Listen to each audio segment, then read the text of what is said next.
Hey everyone, welcome back and happy Monday. All right, guys. Well, welcome back. Happy Monday. I hope everybody had a beautiful weekend. Lots of fun. We went to a Galentine's last night and I thought that was fun. And then this week I have to fly out to go to Palm Beach again. And that sounds, let me just tell you guys, it sounds like, oh, I have to fly out to go to Palm Beach. It's West Palm Beach Gardens, whatever. It's going to be a 20-hour flight day, and it's not a fun trip, I promise. It's going to be a medical trip. And yeah, if you can't just see the enthusiasm that I'm exuding about this. But with that, we're not back to talk about that. That's going to be on Thursday, so I'll keep you guys posted. But anyways, we are back to talk about a little mashup of things with Dorit Kimsley, a little bit of Sonia Morgan, some Portia Williams. So get ready. Let's get into it. And let's start with Dorit. Yeah. Thank you to Reality Blurb. Dorit Kimsley, she's opening up about her separation from PK. Now, this was after the recent episode of The Real Housewives of Beverly Hills, where we saw her discussing his sponsor's involvement. Well, fans watched it and they saw where Dorit confirmed it was actually PK's sponsor who suggested that they take off time from their marriage. And she admitted to Bose that she would have liked to have had a say in the decision. And she also shared how Jagger and Phoenix had been handling the new family dynamic.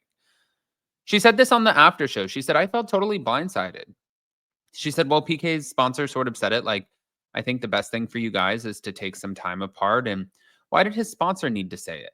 With all due respect, the sponsor is supposed to advise him on sobriety. Okay. Now you enter our sacred marriage and you want to tell me what we should do? Oh, absolutely not. I mean, honestly, let me just say this really quick. If like I was in a relationship and the sponsor was like, I advise that you guys take some time apart, I would be like, I advise that this man has some children, chitlins over here, that are running around that need their dad.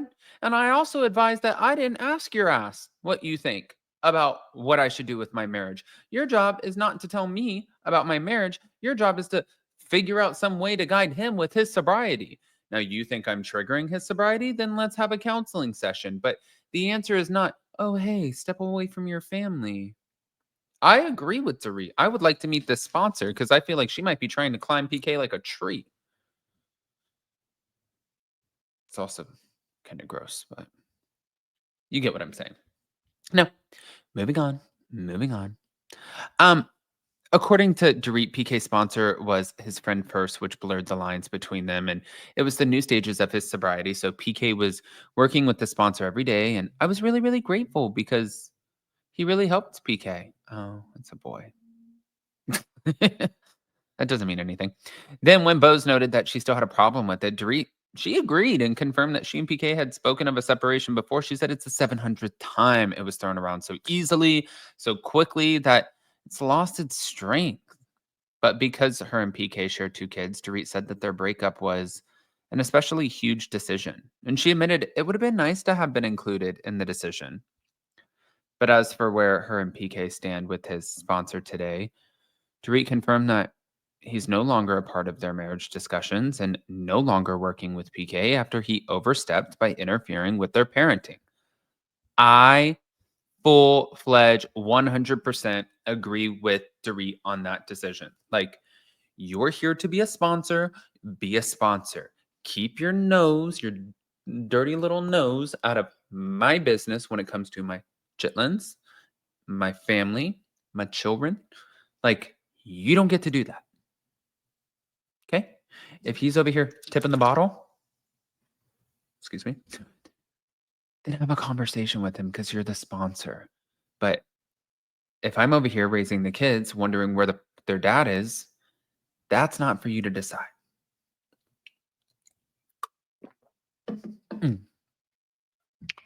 Getting back to it. All right. So, I mean, it's weird. It's weird. PK was unaware, apparently, that he had gotten involved and was very upset about it. So he decided to change sponsors, kept him as a friend, but changed his sponsor. And it was during another segment on the Beverly Hills After Show where she revealed how Jagger confronted her after learning of their separation. She said, we were walking the dogs one night and he said, Mommy, are you and Daddy divorced? And I said, no. And then I said, Jagger, sometimes two people need some time apart, even though they love each other very much. And most importantly, Daddy and I love you and your sister more than anything in this world, and nothing will change.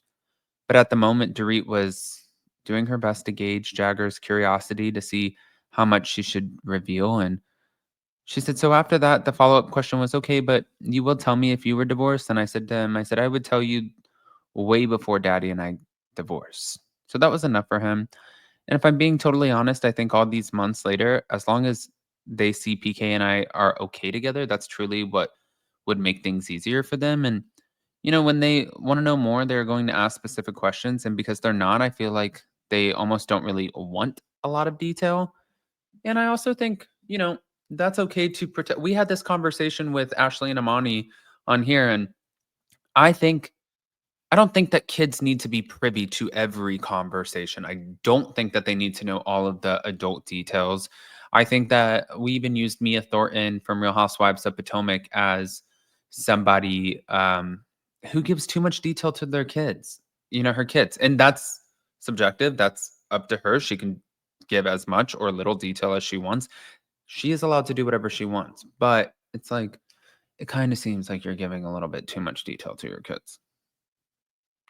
Like the kids walking in on you hooking up with your friend in daddy's bed or whatever. Like, no, that's weird.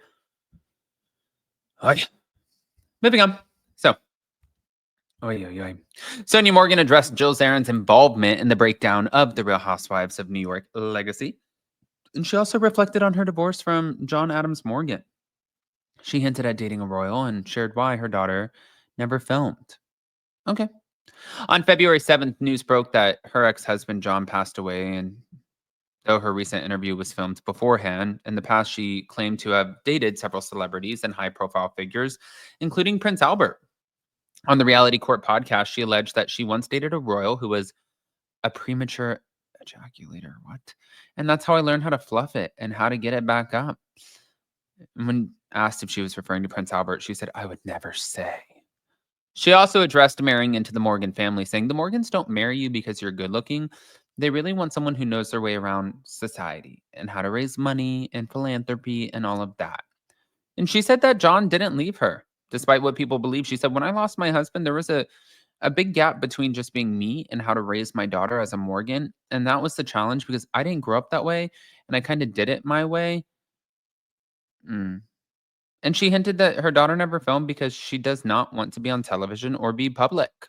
But when asked about Bravo red lighting RHONY Legacy, a show that was supposed to bring back original castmates, she said, it's like the rug that was pulled out not only from the fans, but us castmates. It was a shock to me.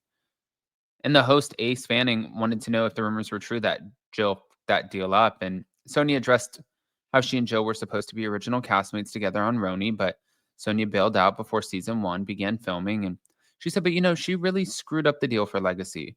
She thought that she should get paid the same as me, Ramona, and Lou, but you haven't been on TV for like 7 years. It's like, no, that does not make any sense. And even Bethany Frankel, when she did her spinoff, she didn't get paid the same as she was being paid for the Real Housewives of New York.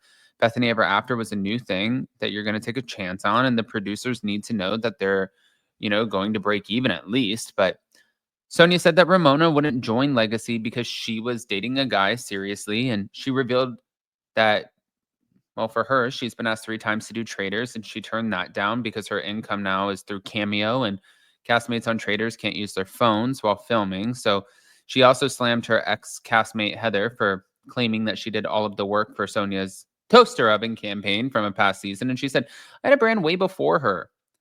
I was not a hanger shuffler in the garment center claiming to be an owner when I know the owners. And they're just like, she doesn't own it. In fact, they let her go. Is that slander? She might be an owner 1%. Who knows? This is why I miss her. I want to hear what you guys think, guys. Pop off in the comment section. If you're not subscribed, get subscribed. Do not forget to hit that notification bell. And yeah, we'll see you in just a little bit. Love you guys.